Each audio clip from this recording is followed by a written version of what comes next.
we live in a post 9/11 world, and as somebody who's a Brown student in LO, there is a lot of aspects of nuanced Islamophobia that exists in our community that isn't as talked about as other forms of racism. Last year, in my junior year, a large slate of Indian cab drivers were killed because people thought that they were Muslim. And as a community, we choose not to identify ourselves as separate because we don't believe on throwing another community under the bus to separate us. But a huge amount of people from my culture and my race and people peripherally that the Indian community knew were killed. And that's very hard to hear as somebody who's in that community, and especially with somebody, my father has a name that connotates, his name is Mohan Das. And the Das is something that people sometimes see as not American. So that day when that happened and I read all about the news, I didn't want my dad to drive me to school. I kept trying to stay home, and he thought I was trying to be a brat, but actually, I just didn't want him to go to work because I didn't know what could happen to him when he wasn't with me. And so he finally drove me to school because my parents are big on education. And so I got to school, and I'm going through my day, and I keep thinking, how am I supposed to bring up the fact that this happened in my community in a class about algebra? And then how am I supposed to bring it up in US government when we're talking about different political parties in the sphere of parliament? How am I supposed to bring this up in science? Because, I mean, looking at rats isn't the same as talking about a political discussion. And so there wasn't any sphere to talk about it. And finally, when I got to where I was talking with my friends, I mentioned it, and they were like, yeah, I totally read about that. I just had a few questions. And I was like, okay, yeah, totally. And I thought they might be about the circumstances of what happened, but instead their questions were, I just was really curious. They had this terminology, do Indians actually speak Indian? And does that cloth hat that they wear a thing? And like, why are a lot of Indians cab drivers? Like, is that a thing that a lot of you people like to do? And sitting there, feeling that I couldn't even let my dad walk out the door that morning, I was absolutely devastated. And coming to school the next day was one of the hardest things I've ever had to do. And I was so angry about it for a while. But then the more I thought about it, I realized there's no other person that these students had a chance to ask these questions.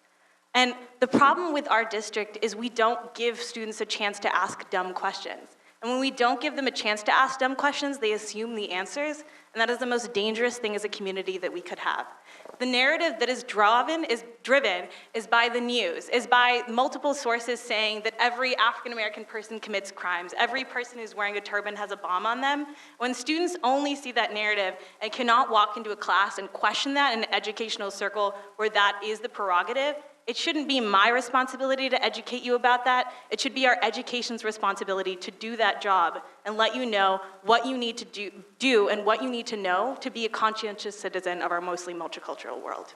To the question of whether the idea of the bubble gives people an excuse to be ignorant, I don't believe that's the case. I don't believe it's an excuse. I believe it's the cause of why a lot of us have this ignorance.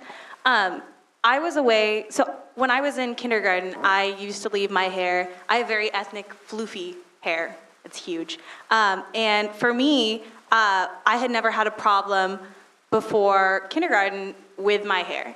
And when I had gotten into kindergarten, not kindergarten, I think it was somewhere in elementary school, it was back to school night, and my mom, who, as we know, is really big on my education, went after my teacher, and she was like, hey, I just want to talk about my kid. And she was super excited. Do you have any feedback?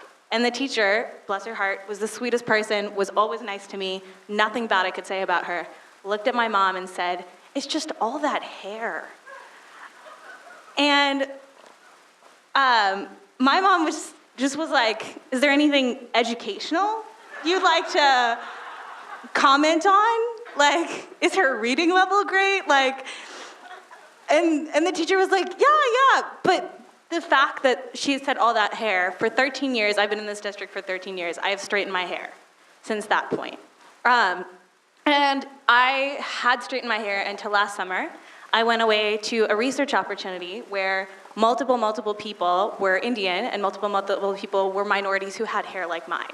And walking in, I felt all great with my straightened hair, and I walked in and I saw 20 or 30 kids, young Indian girls with the same hair I had.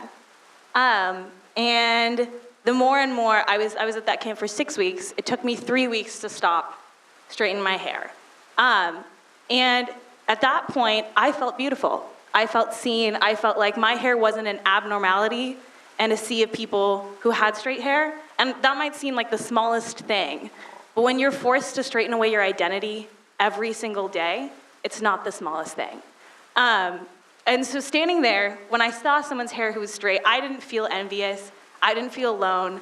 I felt like I had people at my shoulder who knew what I was going through and who would stand next to me if someone had all that hair and say no. And I've always had my mom who's done that for me, but to have someone else who didn't have to do that for me, but would anyway, was a powerful experience. So, long answer to a short question.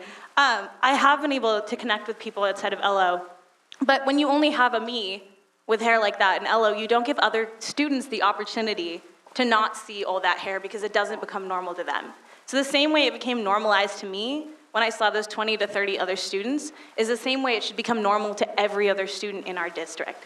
So rather than treating our bubble as an excuse to be ignorant, we should see the ways that we can normalize what already exists in our bubble. We have 25% of our students are minorities, and we don't really recognize that. So the more we actually identify the diversity in our community and say, hey, how can we amplify this? How can we normalize this? How can we make this discussion something that we celebrate? The more that our bubble is going to dissolve by itself.